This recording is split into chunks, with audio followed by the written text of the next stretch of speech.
On air, online, on your smartphone too, and you are FM 103.7. Great festival coming up in the Hunter in the next couple of days.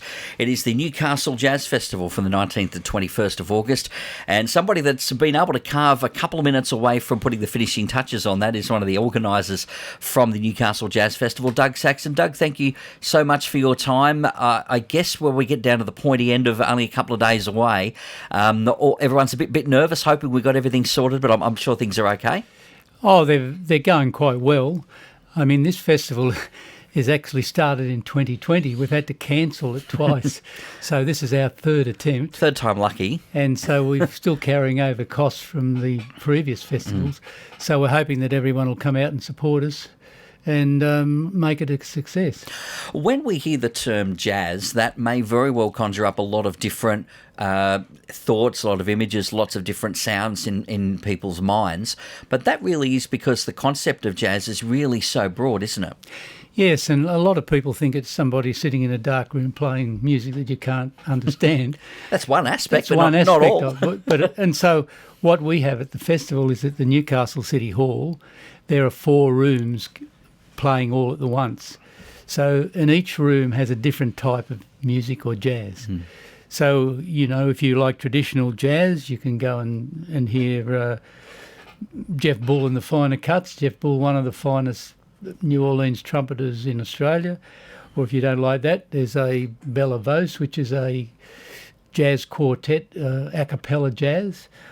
Or if you don't like that, you can go and hear the Dungeon Big Band and dance to the Blues in the Night. So that's the sort of choice that we're offering people. Well, you mentioned choice. I'm just looking through the brochure. And might I say, if there's an award for the most colourfully presented brochure, I don't know if that's a thing, but if there is, you're in for a run. I mean, I'm just looking. There seems to be masses of different people. So again, choice, you're certainly spoilt for it. Yes, well, there's 50 bands and something like 249 musicians taking part.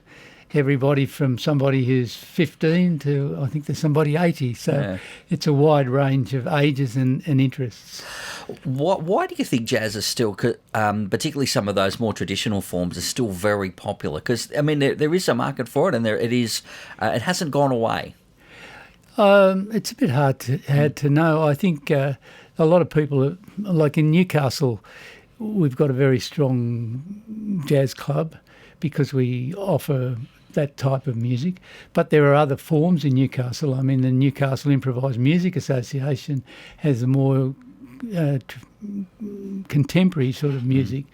So it's and of course Newcastle's going to host the Australian Jazz Convention also at the City Hall between Boxing Day and New Year's Day, and that's going to attract people from all over Australia.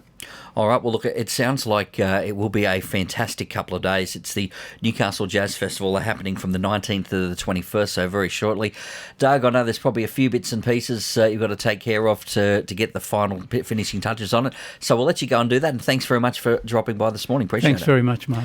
All right, if you'd like some more information about the Newcastle Jazz Festival, we can help you out right there at the events calendar at 2nurfm.com.au, and a reminder, every Thursday night from 9, you'll hear a couple of hours of all that jazz, also right here at 2NURFM. A broadcast service of the University of Newcastle.